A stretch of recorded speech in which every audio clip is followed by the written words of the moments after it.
Hi, I'm a Promenade Tech student and I'm on a week 4 and this is my assignment. We have 13 questions to answer. First question is to create an array called ages that contains the following values. And programmatically subtract the value of the first element in the array from the value in the last element. We can access elements by using their corresponding index. The index of the last element equals length of array minus 1, and the index of the first element is 0 in square brackets. So this is a method I used in here. Question number 1b. Add a new age to your array and repeat the step above. I used push method to add a new element to an array. Question number 1c. Use a loop to iterate through the array and calculate the average age.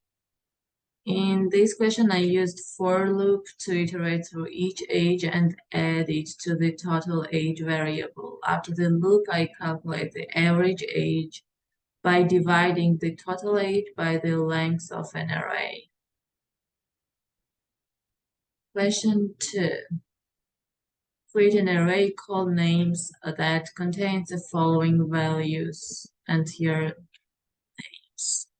Use a loop to iterate through the array and calculate the average number of letters per name. Use a loop to iterate through the array and again and concatenate all the names together, separated by spaces.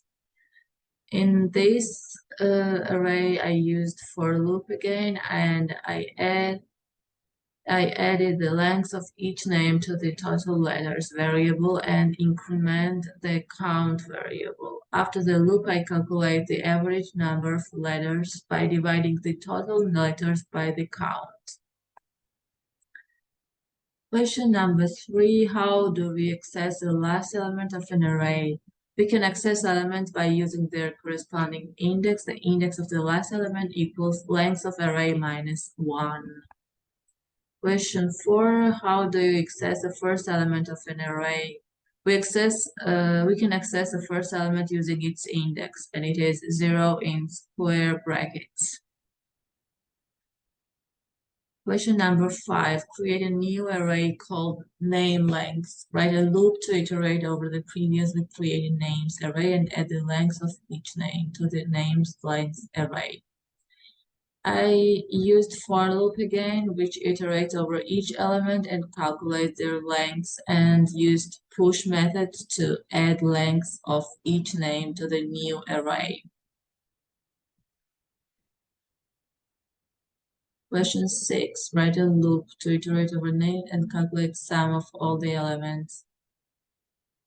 I initialize the variable sum to 0 and then use the for loop to iterate over each element in the array and add it to the sum variable.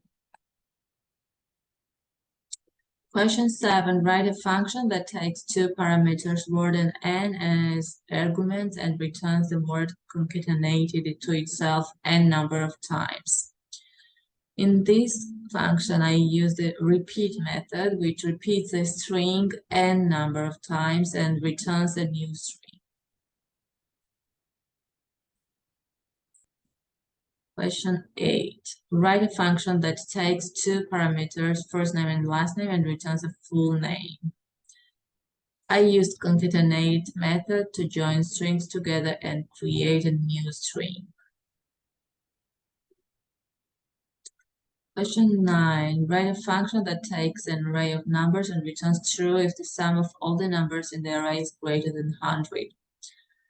I used for loop again to calculate the sum of elements and then return the result of the comparison between the sum and 100.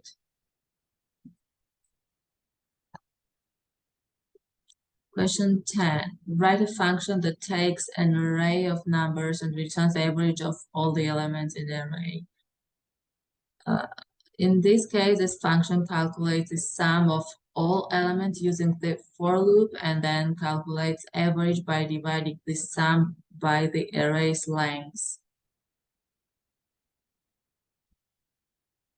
Question 11, write a function that takes two arrays of numbers and returns true if the average of the elements in the first array is greater than the average of the elements in the second array. I created two functions. The second function calculates the sum of elements and returns the average, and the first function compares averages and returns the result.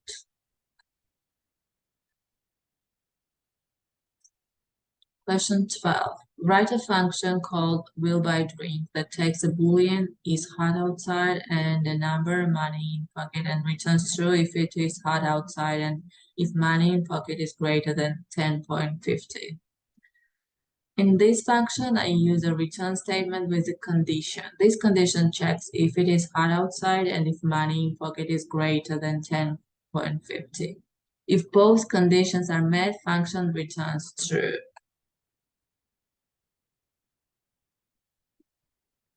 And question 13, create a function of your own that solves a problem. This function takes open class grade and assignment grade as parameters and checks whether both grades are greater than or equal to 70. If both conditions are met, the function returns true, and finally the code directly logs I'll go to the next week to the console.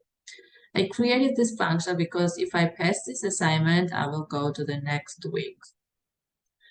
That is all from me today. Thank you and bye-bye.